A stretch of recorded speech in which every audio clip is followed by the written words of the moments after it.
आज का इंसान खाली नहीं है, लेकिन भरा हुआ भी नहीं है। वो बीच में अटका हुआ है। उसके हाथ में साधन है, दिमाग में विचार हैं, आंखों के सामने अवसर हैं, लेकिन भीतर एक अजीब सी उलझन है। वो जानता है कि उसे कुछ करना है, कुछ बनना है, कुछ पाना है, लेकिन ये साफ नहीं है कि क्या। इसी असाफी के कारण उसका जीवन थकान से भर गया है। थकान काम की नहीं है, थकान बिखरे हुए मन की है। मन जब एक साथ बहुत कुछ चाहता है, तब वो किसी एक चीज के लिए पूरा नहीं हो पाता। वो हर दिशा में देखता है, हर रास्ते को परखता है, हर संभावना से जुड़ना चाहता है, और इसी चक्कर में वो कहीं भी चढ़ नहीं जमा पाता। उसका ध्यान कभी यहाँ, कभी वहाँ, कभी अतीत में, कभी भविष्य में भटकता रहता है। ऐसा मन लक्ष्य नहीं बना सकता, क्योंकि लक्ष्य ध्यान की गहराई से पैदा होता है, न कि इच्छा की मात्रा से। इंसान अक्सर ये मान लेता है कि समस्या ये है कि उसके पास संसाधन कम है, समय कम है या मौके कम है, लेकिन असली समस्या ये नहीं है। असली समस्या ये है कि उसके पास दिशा नहीं है। दिशा का मतलब कोई बड़ा सपना नहीं होता। दिशा का मतलब होता है ये स्पष्टता कि इस समय, इस क्षण मुझे क्या करना है और क्यों करना है। जब ये क्यों साफ नहीं होता, तब हर काम बोझ बन जाता है, और जब काम बोझ बन जाए तब मन उससे भागने के बहाने खोजता है। यही कारण है कि इंसान मोबाइल उठाता है, सोशल मीडिया में खो जाता है, दूसरों की जिंदगी देखने लगता है, तुलना करने लगता है। तुलना एक ऐसी आग है जो बिना दिखे मन को जलाती रहती है। वो इंसान को यह एहसास कराती है कि वो पीछे है, कम है, अधूरा है, और अधूरा महसूस करने वाला मन कभी स्थिर नहीं हो सकता। मन की सबसे बड़ी आदत है भविष्य में जीना। वो हमेशा ये सोचता रहता है कि आगे क्या होगा, लोग क्या कहेंगे, अगर असफल हुआ तो क्या होगा, अगर सफल हो गया तो क्या मिलेगा। इन सवालों में वो वर्तमान को खो देता है, जबकि सच्चाई ये है कि जीवन केवल वर्तमान में ही घटता है। अतीत स्मृति है और भविष्य कल्पना, लेकिन इंसान स्मृति और कल्पना में इतना उलझ जाता है कि वास्तविकता से कट जाता है। ध्यान वही है जो तुम्हें वर्तमान से जोड़ता है, और ध्यान कोई साधारण चीज नहीं है। ध्यान वही ऊर्जा है जिससे जीवन आकार लेता है। जहां ध्यान जाता है, वही जीवन की दिशा बन जाती है। लेकिन जब ध्यान बिखरा हुआ हो, तब जीवन भी बिखरा हुआ हो जाता है। तब इंसान बहुत कुछ करता है, लेकिन कुछ भी पूरा नहीं करता। लोग अक्सर कहते हैं कि मुझे फोकस बढ़ाना है, लेकिन वे ये नहीं पूछते कि मेरा फोकस टूट क्यों रहा है। फोकस टूटता है क्योंकि मन शांत नहीं है, और मन शांत नहीं है क्योंकि वो हर समय खुद से भाग रहा है। वो खुद के साथ बैठना नहीं चाहता, क्योंकि जब इंसान खुद के साथ बैठता है तब उसे अपनी सच्चाई दिखने लगती है, और सच्चाई देखने का साहस हर किसी में नहीं होता। इंसान बाहर की दुनिया में बहुत व्यस्त है, लेकिन भीतर से खाली है। वो सुबह से शाम तक कुछ ना कुछ करता रहता है, लेकिन उसे ये नहीं पता कि वो क्यों कर रहा है। बिना उद्देश्य के मेहनत केवल थकान देती है, परिणाम नहीं। परिणाम तभी आता है जब मेहनत दिशा के साथ जुड़ती है। दिशा बाहर से नहीं मिलती, दिशा भीतर से निकलती है। लेकिन भीतर की आवाज़ सुनने के लिए शोर से दूर जाना पड़ता है, थोड़ी देर रुकना पड़ता है। रुकना आलस्य नहीं है, रुकना सजगता है। जब इंसान थोड़ी देर बिना मोबाइल, बिना शोर, बिना तुलना के बैठता है, तब उससे पहली बार अपनी असली आवाज़ सुनाई देती है। वही आवाज़ बताती है कि वो क्या चाहता है, क्योंकि बहुत बार जो हम चाहते हैं वो हमारा नहीं होता, वो समाज ने हमें पकड़ा दिया होता है। हम दूसरों की उम्मीदों को अपना लक्ष्य मान लेते हैं, और जब लक्ष्य अपना नहीं होता तब मन उसे ढोता है। ढोई गई चीज़ पर फोकस नहीं बनता। फोकस का पहला नियम यही है कि लक्ष्य तुम्हारा होना चाहिए। वो तुम्हें भीतर से ऊर्जा दे, ना कि केवल बाहर से पहचान। जो लक्ष्य भीतर से आता है वही कठिन दिनों में भी तुम्हें आगे बढ़ाता है। बाकी सारे लक्ष्य कुछ समय बाद बोझ बन जाते हैं। इंसान का डर ही उसका सबसे बड़ा शत्रु है। डर असफलता का, आलोचना का, अकेले पड़ जाने का। लेकिन ये डर वास्तविक नहीं होता, ये कल्पना से पैदा होता है। डर भविष्य में रहता है, और जो मन भविष्य में रहता है वो वर्तमान में काम नहीं कर पाता। जब इंसान ये समझ लेता है कि लक्ष्य उसे नुकसान नहीं पहुंचाता, नुकसान डर पहुंचाता है, तब उसकी दृष्टि बदलने लगती है। तब वो डर से लड़ने की बजाय उसे समझने लगता है, और समझा हुआ डर अपनी शक्ति खो देता है। फोकस का मतलब ये नहीं है कि इंसान हर चीज़ छोड़ दे। फोकस का मतलब है ये तय करना कि क्या ज़रूरी है और क्या नहीं। हर सूचना ज़रूरी नहीं है, हर बहस ज़रूरी नहीं है, हर सलाह ज़रूरी नहीं है। ऊर्जा सीमित होती है। जो इंसान अपनी ऊर्जा की रक्षा नहीं करता वो अपने लक्ष्य तक नहीं पहुंच सकता। आज की दुनिया ने इंसान को जल्दी का नशा दे दिया है। जल्दी सफल बनो, जल्दी पहचान बनाओ, जल्दी पैसा कमाओ। लेकिन जल्दी में गहराई नहीं होती। जो चीज़ जल्दी बनती है वो जल्दी टूट भी जाती है। गहराई समय मांगती है, धैर्य मांगती है, विश्वास मांगती है। फोकस कोई तकनीक नहीं है, ये जीवन जीने का तरीका है। जब बाहर और भीतर एक दिशा में हो जाते हैं तब फोकस अपने आप पैदा होता है। जब इंसान दो जिंदगियां जीता है, एक बाहर की और एक भीतर की, तब ऊर्जा बढ़ जाती है। लेकिन जब वो एक हो जाता है तब शक्ति पैदा होती है। मन नदी की तरह है, जब वो कई दिशाओं में बहता है तब दलदल बन जाता है, और जब एक दिशा में बहता है तब समंदर तक पहुंच जाता है। इंसान का जीवन भी ऐसा ही है। बिखरा हुआ मन थक जाता है, केंद्रित मन गहराता है। फोकस का असली अर्थ है जो कर रहे हो उसमें पूरा उतर जाना। आधा मन, आधा ध्यान, आधा प्रयास कभी भी परिणाम नहीं देता। जो व्यक्ति एक समय में एक काम करता है वो साधारण दिख सकता है, लेकिन उसकी शक्ति असाधारण होती है। ये यात्रा आसान नहीं होती, बीच में थकान आती है, मन बहाने बनाता है, तुलना खींचती है, डर रोकता है, लेकिन जो व्यक्ति हर दिन थोड़ा सा भी आगे बढ़ता रहता है वही अंत में दूर तक पहुंचता है। हर दिन महान होना जरूरी नहीं है, हर दिन ईमानदार होना जरूरी है। हर दिन थोड़ा सा भी सही दिशा में चलना काफ़ी है। छोटे कदम ही बड़े परिवर्तन बनाते हैं। जब इंसान ये समझ लेता है कि फोकस पाने की चीज़ नहीं है बल्कि सही जीवन का परिणाम है, तब उसकी बेचैनी कम होने लगती है। तब वो खुद को बदलने की बजाय खुद को समझने लगता है, और समझ सबसे बड़ा परिवर्तन है। ये रास्ता अकेला लगता है, भीड़ साथ नहीं चलती, लोग सवाल करते हैं, मजाक उड़ाते हैं, लेकिन जो व्यक्ति लोगों की राय से ऊपर उठ जाता है वही अपने लक्ष्य तक पहुँचता है। क्योंकि लोगों की राय बदलती रहती है लेकिन भीतर की सच्चाई स्थिर रहती है। अंत में इंसान ये जान लेता है कि लक्ष्य कोई मंजिल नहीं है, लक्ष्य वो इंसान है जो वो इस यात्रा में बन रहा है। और जब ये समझ आ जाती है तब फोकस कोई संघर्ष नहीं रहता, वो जीवन की स्वाभाविक धारा बन जाता है। और यही वो क्षण होता है जहाँ इंसान भागना छोड़ देता है, ठहरना सीखता है और धीरे धीरे अपने ही जीवन की गहराई में उतरने लगता है। इंसान की असली परेशानी ये नहीं है कि वो मेहनत नहीं करता, बल्कि ये है कि वो बिना दिशा के मेहनत करता है। उसका दिन काम से भरा होता है लेकिन मन खाली रहता है।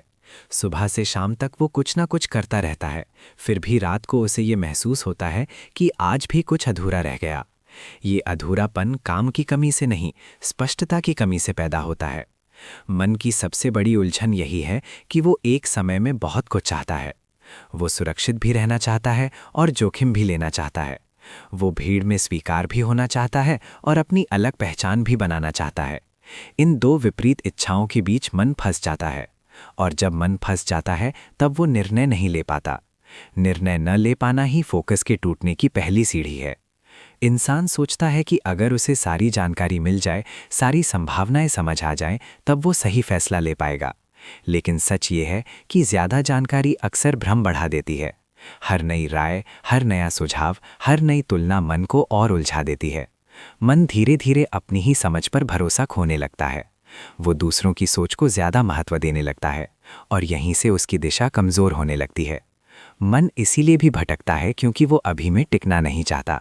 वो हमेशा या तो अतीत की गलतियों को याद करता रहता है या भविष्य की चिंता में डूबा रहता है। अतीत उसे अपराध बोध देता है और भविष्य उसे डराता है। इन दोनों के बीच वर्तमान कहीं दब जाता है, लेकिन वर्तमान ही वो जगह है जहाँ से कोई भी बदलाव शुरू हो सकता है। जो मन वर्तमान से कट जाता है वो अपनी शक्ति भी खो देता है। धीरे धीरे इंसान ये महसूस करने लगता है कि उसका जीवन दूसरों की अपेक्षाओं से संचालित हो रहा है। उसने जो रास्ता चुना है वो कहीं ना कहीं किसी और की सलाह, किसी और की तुलना या किसी और की डर से प्रभावित है। इसीलिए वो चलते हुए भी थका हुआ महसूस करता है, क्योंकि आत्मा उस दिशा में नहीं चल रही होती, सिर्फ शरीर चल रहा होता है। यहीं से भीतर एक बेचैनी जन्म लेती है। ये बेचैनी शोर मचाती है। इंसान उससे बचने के लिए खुद को और व्यस्त कर लेता है, लेकिन जितना वो भागता है बेचैनी उतनी ही बढ़ती जाती है, क्योंकि भागने से सवाल खत्म नहीं होते, वे और गहरे हो जाते हैं। एक समय ऐसा आता है जब इंसान रुकने का साहस करता है। वो पहली बार ये स्वीकार करता है कि उसे सब कुछ नहीं पता, और यही स्वीकार उसकी यात्रा का असली मोड़ बन जाता है। क्योंकि जब इंसान ये मान लेता है कि वो भ्रमित है, तभी उसे स्पष्टता की ज़रूरत समझ में आती है। अब वो बाहर की आवाज़ों को थोड़ी देर के लिए शांत करना शुरू करता है। वो हर राय पर तुरंत प्रतिक्रिया देना बंद करता है। वो हर अवसर को पकड़ने की जल्दी नहीं करता, और इसी धीमेपन में उसे पहली बार ये एहसास होता है कि दिशा कोई बाहर से मिलने वाली चीज़ नहीं है, दिशा भीतर से उभरती है जब मन शांत होता है। ये अभी पूरी स्पष्टता नहीं है, ये सिर्फ शुरुआत है, लेकिन यही शुरुआत आगे चलकर फोकस की नींव बनती है। क्योंकि अब इंसान भाग नहीं रहा, वो देख रहा है, और देख पाना ही पहला कदम है सही दिशा की ओर। और एक समय ऐसा आता है जब इंसान भागना बंद कर देता है, बाहर से नहीं, भीतर से। वो अब हर सवाल का जवाब ढूंढने की जल्दी में नहीं रहता। उसे ये समझ आ जाती है कि हर सवाल का जवाब शब्दों में नहीं होता, कुछ जवाब अनुभव में उतरते हैं। अब उसका मन पहले जैसा अशांत नहीं रहता। विचार आते हैं लेकिन वे उसे खींचते नहीं। भावनाएं उठती हैं लेकिन वे उसे बहा नहीं ले जाती। वो पहली बार ये महसूस करता है कि स्थिरता कोई जड़ता नहीं है, बल्कि ये गहरी जीवंतता है। अब वो अपने गोल को किसी दबाव की तरह नहीं देखता। गोल अब बोझ नहीं रह जाता, वो एक दिशा बन जाता है। जैसे उत्तर दिशा का ज्ञान हो जाने के बाद यात्री को हर मोड़ पर घबराहट नहीं होती, वैसे ही अब जीवन के उतार चढ़ाव उसे डगमगाते नहीं।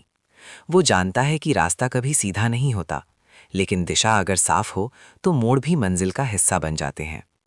अब उसे हर दिन खुद को साबित करने की जरूरत नहीं लगती। पहले वो हर काम इसीलिए करता था ताकि कोई देखे, माने, स्वीकार करे। अब वो काम इसीलिए करता है क्योंकि वही उसका स्वभाव बन गया है। यही असली बदलाव है, जब मेहनत प्रदर्शन नहीं रहती बल्कि अभिव्यक्ति बन जाती है। जब काम करने के बाद थकान होती है लेकिन पछतावा नहीं। जब दिन के अंत में ये संतोष होता है कि आज भी मैं अपने रास्ते से नहीं भटका। अब वो ये भी समझ चुका है कि हर दिन समान नहीं होता। कुछ दिन भीतर उजाला होता है, कुछ दिन भारीपन। लेकिन अब वो भारी दिनों से डरता नहीं, क्योंकि उसे पता है कि अंधेरा भी स्थायी नहीं होता। वो जानता है कि जिन दिनों मन साथ नहीं देता, उन दिनों भी टिके रहना ही सबसे बड़ी जीत है। वो अब अपने आप से ये उम्मीद नहीं करता कि हर दिन वो मजबूत महसूस करेगा। वो सिर्फ ये तय करता है कि वो ईमानदार रहेगा। धीरे धीरे उसका मन सीख जाता है कि हर विचार पर प्रतिक्रिया जरूरी नहीं है, हर भावना पर निर्णय जरूरी नहीं है, हर डर पर रुकना जरूरी नहीं है। यही सीख उसे भीतर से आज़ाद करती है। अब वो अपने मन का मालिक बनता है, गुलाम नहीं। मन चलता है लेकिन दिशा वो तय करता है। अब तुलना उसे चोट नहीं पहुंचाती, क्योंकि वो समझ चुका है कि हर किसी की यात्रा अलग है। कोई आगे है, कोई पीछे, लेकिन सब अपने अपने समय पर हैं। अब वो दूसरों की सफलता से जलता नहीं, प्रेरणा लेता है, और दूसरों की असफलता से खुद को बड़ा नहीं समझता बल्कि सीखता है। ये संतुलन ही उसकी नई शक्ति बन जाता है। एक दिन वो पीछे मुड़कर देखता है और उसे साफ दिखता है कि असली बदलाव बाहर नहीं हुआ है।